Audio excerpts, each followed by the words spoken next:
Hi. We're in class 6 of Building Emotional Understanding, and this is segment 5. And I wanted to do a small segment on sort of final thoughts about the parenting by connection view of parents and children. And because it is not the usual view, and as you internalize this way of thinking about children and about yourself, and this way of interpreting your children's behavior and your own, you're going to be more and more pleased to understand how good your child is and how good you are. And there are some sort of features of this idea and this approach that really stand against what most people in the culture are taught to believe, what you and I were taught to believe, what our parents certainly were taught to believe. And I want to highlight these here. So I think the first one is that children are intelligent, massively intelligent, from before we see them, from before they are born. The intelligence is working, the intelligence is operative, and the social emotional center of the mind is ready to roll. It is already interpreting your tone of voice before your child gets here. And when your child gets here, they can see your face, they can read your body language, they know how you are. They know how you are. And as researchers find more and more interesting ways to judge what's going on in little tiny infants' minds, they are finding that we are born with a keen and universal sense of good judgment about what's right and what's wrong, about what is a human and kind and caring way to treat people and what isn't. So your child has been born with a strong sense of justice. Your child has been born knowing, when people are on edge and when they're kind. And your child has been born to head towards kindness, head towards love, head towards fun, head towards flexibility, head towards, sort of warmth and availability on the part of anyone they can find. You can depend on this. You don't have to teach your child to love. You don't have to teach your child right and wrong. Really all you need to do is lift upsets out of your child so that they can recover their sense of the loving and the kind and the cooperative thing to do, because that's what your child wants. They always want it, no matter what the behavior on the outside looks like. It's like children get crusted with attitude and crusted with behavior that is really unworkable. But the crust just peels right off as soon as you get laughter going, as soon as you actually sit in and listen to the feelings that, made that crust stick. So your child is good, your child's intelligence is always working, and anytime your child has a laugh or has a cry, there's a good reason for it, and it's probably the smartest thing they could possibly do at that moment. Emotional release, unlike the way it's thought about in the general society, is not a throwaway behavior. It is part of a system that allows us to fully recover from insults, to fully recover from pain, both emotional and physical, to fully recover from difficult things that have happened to us, from the times that people couldn't protect us from difficulty.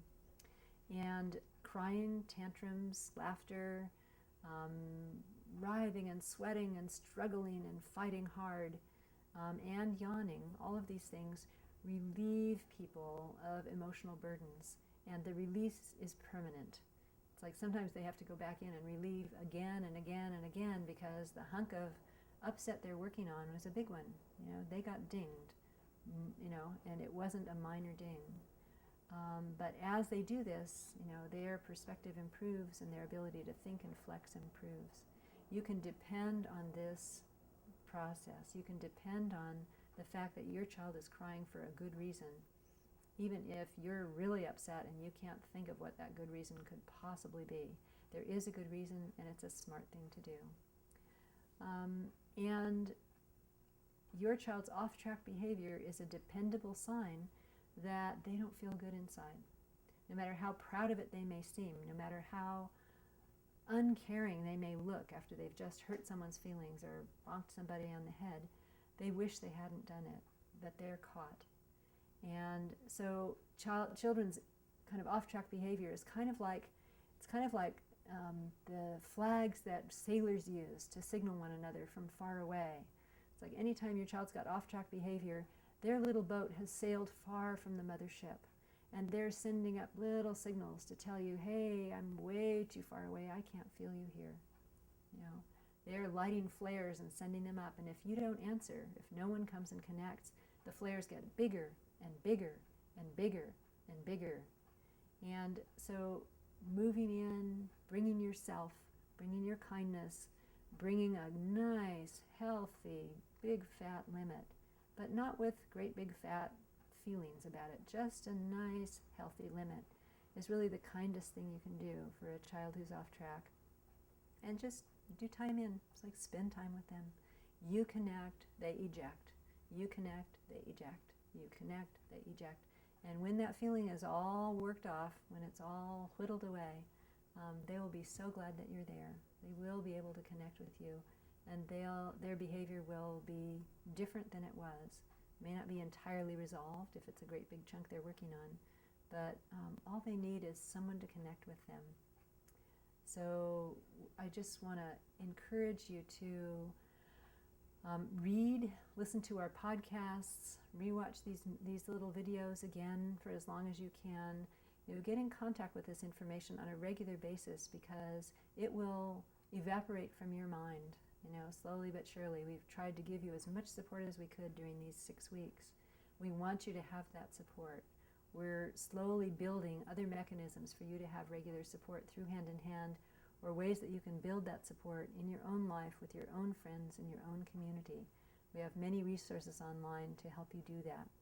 A little book called Leading a Parent Resource Group, a book called How to Lead a Parenting by Connection Study Group, the Listening Partnerships booklet. These are all things you can take. You can decide, I want a good place where I can have feelings and talk about parenting once a week. And what you need to do is all outlined in there. You'll bumble around, you'll make mistakes, you'll have to, redo it once or twice.